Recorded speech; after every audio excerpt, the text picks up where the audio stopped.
जो पोजीशन आ रहे हैं जैनियों के, उस पोजीशन के अंदर एक भी फूल जैनियों को दिया न जाए, भगवान को चढ़ाया न जाए, उनके भगवान को पुष्प पूजा की न जाए। जब ऐसा ऐलान किया, उस समय के अंदर सभी संत इकट्ठे हो गए, इकट्ठा होकर और गए अपने गुरुदेव के पास।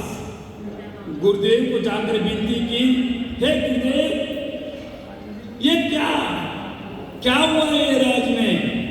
राजा बौद्ध है, उसने ऐलान कर दिया, जैनियों तो बहुत अच्छे अच्छे पुष्प लाकर पोजीशन के अंदर परमात्मा की पूजा करते हैं, पुण्य का अनुबंध करते हैं, लेकिन इस बार ऐसा न हो। जैसे आज के तारीखों में भी कुछ ऐसी घटनाएं बनने जा रही है। पुण्यशालियों, जैनियों, वर्तमान के समय के जैनियों, विश्व के जैनियों, सावधान हो जाओ, बहुत सावधान हो जाओ। बहुत खराब दिन आने वाले हैं, संभल के रहो, अपने जैन धर्म के हिसाब से अपने आचरण में मजबूत रहो। और यहाँ आपके मध्य में भी कुछ लोगों को यहाँ मन में है कि पुष्प पूजा कर नहीं सकते, पुष्प पूजा में जीव हिंसा है, पुष्प पूजा में पाप है। लेकिन वैसे समय में आचार्य महाराज को कहा और वज्र स्वामी जी महाराजा ने एक चद्दर बिछाई, एक चद्दर को मंत्रित करके और उसके ऊपर वासिष्ठ डालकर और खुद उसके ऊपर विराजमान होकर चतुर्थ श्री संघ को लेकर गए और जाकर 20 लाख से ज्यादा पुष्प, एक पुष्प तो 1008 पुष्प कमल के पत्ती वाले ऐसे बढ़िया 1008 कमल, ऐसा बढ़िया कमल माँ लक्ष्मी माता जी के पास से लेकर और ऐसे हजारों अलग पुष्प लेकर और कम से कम 20 लाख और भी थे।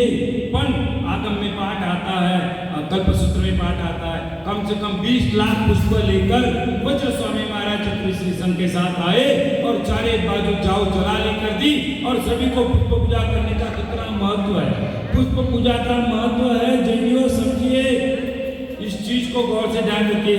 अभी अपने पंडित जी निकुंज गुरु जी ने कहा, 5 कोड़ी ना फूलड़े पाम्या देश 18 देश के धनी हुए खाली 5 कोड़ी के फूल से।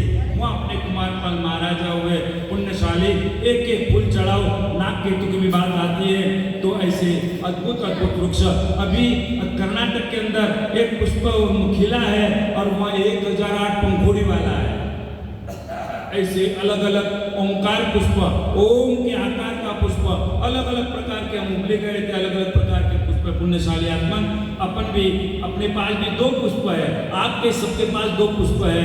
एक है आपके पास हृदय कमल में ध्यान धरतो, एक हृदय कमल का पुष्प है जो ऐसा है, और दूसरा पुष्प है जो पाचन तंत्र क्रिया को प्रकटीकरण करता है, वह है पाचक क्रिया के लिए जो है वही कमल भी है जो पाचन तंत्र करवाता है। पुण्यशाली आत्मन, इस तरह अपने को यह जो पुष्प का महत्व बताया गया है शास्त्रों में, तो स्वरूप हिंसा वगैरह की बहुत कुछ प्रकार, अभी टाइम नहीं है, अपन खाली इतना देखेंगे।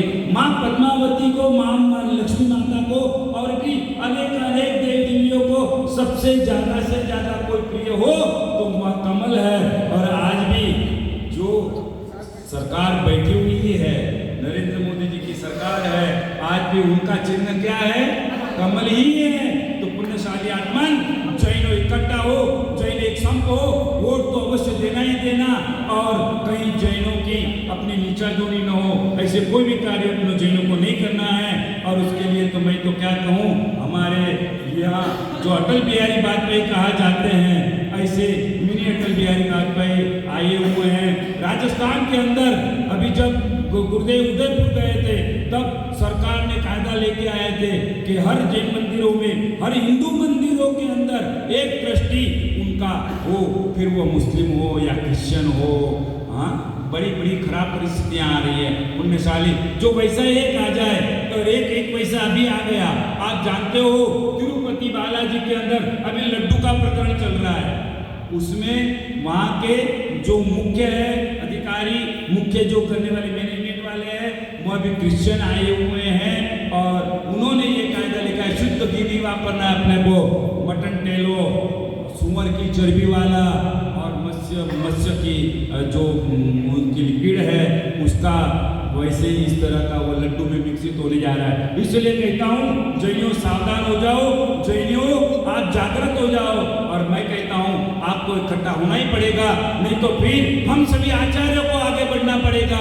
और जो शासन के बचाने के लिए आप जैसे श्रावक और श्राविका संघ की अत्यंत आवश्यकता है। तो पुण्यशाली आत्माएं चले, अभी कमल से पूजा यहाँ पर करने जा रहे हैं।